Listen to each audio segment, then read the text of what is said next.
श्री गणेशाय नमः। कार्तिक मास के महात्म्य का चौथा अध्याय। माता शारदा की कृपा पढ़ूं भाव अनमोल, कार्तिक महात्म का कहूँ चौथा अध्याय खोल। नारद जी स्वयं परम ज्ञानी थे। वे ब्रह्मा जी से यह सभी प्रश्न हम संसारी प्राणियों की भलाई के लिए कर रहे हैं, इसलिए अब उन्होंने ब्रह्मा जी से पूछा, हे पितामह, अब आप कार्तिक मास में जो दीपदान किया जाता है उसका महात्म्य सुनाने की कृपा कीजिए। नारद जी का यह प्रश्न सुनकर ब्रह्मा जी बोले, हे पुत्र, दीप चाहे स्वर्ण का हो अथवा चांदी का, तांबे का या आटा अथवा मिट्टी का हो, अपनी सामर्थ्य और श्रद्धा के अनुसार कार्तिक मास में दान अवश्य करना चाहिए। कार्तिक में दीप दान करने से सारे पापों का नाश हो जाता है। दीपक का भगवान की मूर्ति के आगे, तुलसी के वृक्ष के समीप या ब्राह्मण के घर अथवा वन में या गौशाला में या धर्मशाला के आले में शाम के समय जलाया जाता है। दीपक घी का हो या तेल का, पर उसे पूरे माह तक जलाना चाहिए। ब्राह्मण के घर दीपक जलाने से अग्निष्टो यज्ञ का फल प्राप्त होता है। जो ऊंचे स्थान पर अथवा किसी खंबे पर दीपक जलाते हैं उनकी धन की वृद्धि होती है और वैकुंठ में उन्हें निवास मिलता है। दीप जलाते समय भगवान से प्रार्थना करे और कहे, हे भगवान, मैं आपकी निमित्त यह दीपक जला रहा हूँ। कार्तिक में मथुरा, माघ में प्रयाग और वैशाख में हरिद्वार में स्नान और निवास करे तो यह बहुत ही उत्तम होता है। जब सूर्य तुला, मकर अथवा मेष राशि में हो उस समय किए जाने वाले नियम, व्रत, पूजा और दान बहुत ही उत्तम फल देते हैं। इन महीनों में किए हुए व्रत, दान और शुभ कर्मों से सारे पापों का नाश हो जाता है। जिस प्रकार भगवान सूर्य के उदय होने से अंधकार का नाश हो जाता है और वज्र से पर्वत का, गरुड़ के भय से सर्पों का, पवन से मेघ का, ध्यान से दुख का, सिंह के भय से हिरणों का नाश हो जाता है, उसी प्रकार श्री मथुरा जी के दर्शन मात्र से ही सब पापों का नाश हो जाता है। कार्तिक मास में स्नान और जागरण, दीपदान, तुलसी सेवन, भगवान के मंदिर में झाड़ू लगाना, सफाई करना, गाना, भगवान की कथा सुनना और सुनाना, कीर्तन करना और कराना, यह सब शुभ कार्य है। इनके करने से श्रेष्ठ फलों की प्राप्ति होती है। पूर्व जन्म के पापों को नष्ट करने के लिए भी कुछ न कुछ व्रत, दान, भजन, पूजन आदि करना बहुत उत्तम होता है। ब्रह्मा जी के मुख से पूर्व जन्म के पाप शब्द सुनकर नारद जी ने पूछा, हे विधाता, पूर्व जन्म के पाप किस प्रकार से जाने जा सकते हैं? मेरी यह सुनने की बहुत इच्छा है, सो आप कृपा करके सुनाइए। ब्रह्मा जी बोले, हे पुत्र, पूर्व जन्म में ब्रह्म हत्या करने वाला क्षय रोगी होता है और पर स्त्री गमन करने वाला कोढ़ी बनता है। सोने की चोरी करने वाले के नाखून खराब हो जाते हैं और मदिरा पीने वाले के दांत खराब हो जाते हैं। इस प्रकार मनुष्य के पिछले जन्म के पापों को पहचाना जाता है। इस प्रकार के सभी पाप दान, तपस्या और कृच्छ व्रत आदि करने से दूर हो जाते हैं। ब्रह्मा जी ने आगे कहा, अब हम आपको कुछ व्रत आदि बतलाते हैं। केवल एक समय भोजन करने और 3 दिन सायंकाल और 3 दिन प्रातःकाल भोजन करने को अतिक्रच व्रत कहते हैं। सायंकाल में 12 ग्रास और प्रातःकाल में 26 ग्रास अथवा 24 ग्रास खाने को भी अतिक्रच व्रत कहा गया है। 3 दिन खाएं और फिर 3 दिन उपवास करे तो ये भी अतिक्रच व्रत होता है। सायंकाल में 1 ग्रास और प्रातःकाल में 1 ग्रास, फिर 2 दिन बगैर मांगा हुआ तथा 2 दिन उपवास करे तो ये अतिक्रचार्घ व्रत कहलाता है। 21 दिन तक केवल दूध या पानी पीकर मनुष्य रहे तो ये क्रचतिक्रच व्रत कहलाता है। 12 दिन उपवास करना पुराक व्रत कहलाता है।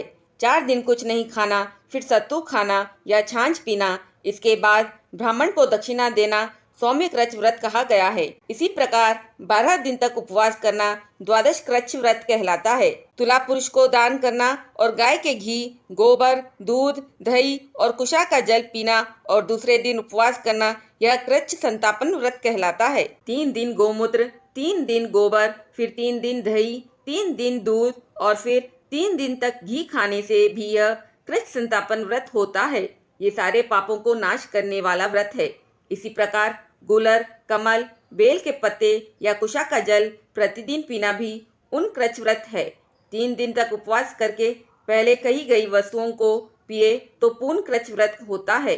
पका हुआ दूध, घी और जल एक दिन पिए और एक दिन उपवास करे तो इसे तप्त कृच्छ व्रत कहते हैं। जल, दूध और घी को तपाकर 3 दिन तक पिए और एक समय स्नान करे तो वो भी तप्त कृच्छ व्रत होता है। इसका प्रमाण होना चाहिए। पानी 8 तोला, दूध 12 तोला और घी 4 तोला। कार्तिक शुक्ल चतुर्दशी को भगवान का पूजन करना चाहिए। उस रात को उपवास रखकर और कमर तक जल में खड़े रहकर रात भर भजन करने को जल कृच्छ व्रत कहा गया है।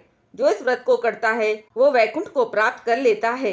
कार्तिक शुद्ध सप्तमी को घी खाकर फिर एकादशी को उपवास करे तो इसे पेतामह कृच्छ व्रत कहा गया है। यह पेतामह कृच्छ व्रत करके दिन में भगवान श्री कृष्ण का पूजन करे। पूजन करने वाला तीनों लोकों में पवित्र होकर वैकुंठ को प्राप्त कर लेता है। कार्तिक शुद्ध छठ से 3 दिन उपवास करने से महेंद्र कृच्छ व्रत हो जाता है। इसे करके मनुष्य दुर्लभ वैकुंठ में वास पाता है। 3 दिन अन्न खाने और 3 दिन उपवास करने से पत्र पंचक व्रत हो जाता है। इसे वैष्णव कृच्छ व्रत कहते हैं। यदि एकम से पंचमी तक केवल दही खाए फिर एकादशी और द्वादशी को भगवान का पूजन करे तो उसे परम कृच्छ व्रत कहा गया है। इसके करने से श्वेत द्वीप में वास मिलता है। जो शुक्ल पक्ष की एकम से प्रतिदिन 1 ग्रास कम करता जाता है और अमावस्या को कुछ नहीं खाता तो यह चंद्रायन व्रत कहलाता है। 1 ग्रास को 2 तोले अर्थात 25 ग्राम के लगभग मानना चाहिए। एक बार में जितना भोजन आसानी से मुंह में आ जाए इतना ही ग्रास होना चाहिए। कृष्ण पक्ष के शुरू में 14 को 5 ग्रास और फिर हर दिन 1-1 ग्रास बढ़ाकर एक पक्ष में 240 ग्रास पूरे करने चाहिए। इसे भी चंद्रायन व्रत कहते हैं। 2 सप्ताह तक गाय के चारों थनों का दूध पिए, फिर 7 दिन तक 2 थनों का दूध पिए और फिर 6 दिनों तक 1 थन का दूध पिए। फिर 3 दिन अन्न जल कुछ न लेकर केवल वायु का ही सेवन करने से सोमपान नामक व्रत पूर्ण होता है। यह व्रत भी सारे पापों का नाश करने वाला है। गेहूं तथा चावल की कांजी, दही, दूध, घी, जल और पंचगव्य तथा निम्नलिखित सब चीजें नियम पूर्वक कार्तिक मास में खाने से भी साप्ताहिक कृच्छ व्रत हो जाता है। इस व्रत को करने वाले को विष्णु लोक की प्राप्ति होती है। बेल, पलाश, गुलर का काढ़ा और गर्म दूध पीकर एकादशी व्रत करने वाला द्वादशी को पारण करे तो निश्चय ही वैकुंठ में स्थान प्राप्त करता है। अगर कोई व्यक्ति कार्तिक शुद्ध सप्तमी, अष्टमी, नवमी और दशमी को जल कमल खाए फिर एकादशी को उपवास करे तो यह लक्ष्मी व्रत कहलाता है। इस लक्ष्मी व्रत को करने वालों पर लक्ष्मी जी कृपालु बनी रहती है और अंत में उन्हें भगवान विष्णु के वैकुंठ लोक में वास मिलता है। प्रातः काल में 4 ग्रास और सायंकाल को न खाने से शिशु चंद्रायन व्रत होता है। कार्तिक शुद्ध 14 के ब्रह्म कृच्छ व्रत में गौरी का पूजन करना चाहिए। इसकी विधि इस प्रकार है। गोमूत्र, गोबर, दूध, दही, घी और कुशा का जल लेकर इन सबको मिलाकर पंचगव्य बनाएं। लाल रंग की गौ का मूत्र, श्वेत गौ का दूध, नीली गौ का दही और काली गौ का घी लेना चाहिए। यदि किसी वजह से यह ना मिल सके तो दूसरी तरह से भी पंचगव्य बनाया जा सकता है। मिलाई जाने वाली वस्तुओं की मात्रा इस प्रकार है। गोमूत्र 8 ग्राम, गोबर 19 ग्राम, दूध 12 ग्राम, दही 10 ग्राम, घी 8 ग्राम और कुशा का जल 4 ग्राम।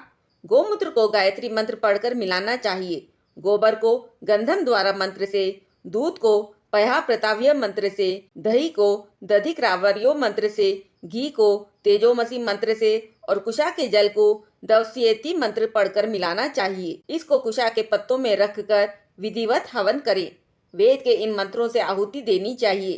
पहला इरावती, दूसरा इदम विष्णु विक्रमे, तीसरा शर्बती, चौथा मनस्तोक और 5वां शवती। इन मंत्रों से आहुति देकर बचे हुए पंचगव्य को खुद ग्रहण करना चाहिए। इसे पलाश के पात्र में या सोने अथवा चांदी के पात्र में ही ग्रहण करना चाहिए। एक दिन तथा एक रात्रि उपवास करे और साथ ही भगवान का स्मरण करे। यदि स्त्री व्रत करे तो अपने पति की दीर्घ आयु की कामना भी करे। आंवला या तुलसी का पूजन करे। व्रत समाप्ति के बाद ब्राह्मण को गोदान करनी चाहिए। इन व्रतों को करने वाला भगवान का प्रिय पात्र तो बनता ही है, साथ ही इस लोक में सभी सुख और ऐश्वर्य भोग कर अंत में मोक्ष को भी प्राप्त करता है। इस प्रकार कार्तिक महात्म्य का 4था अध्याय पूर्ण हुआ। बोलिए श्री विष्णु भगवान की जय। ओम नमो भगवते वासुदेवाय नमः।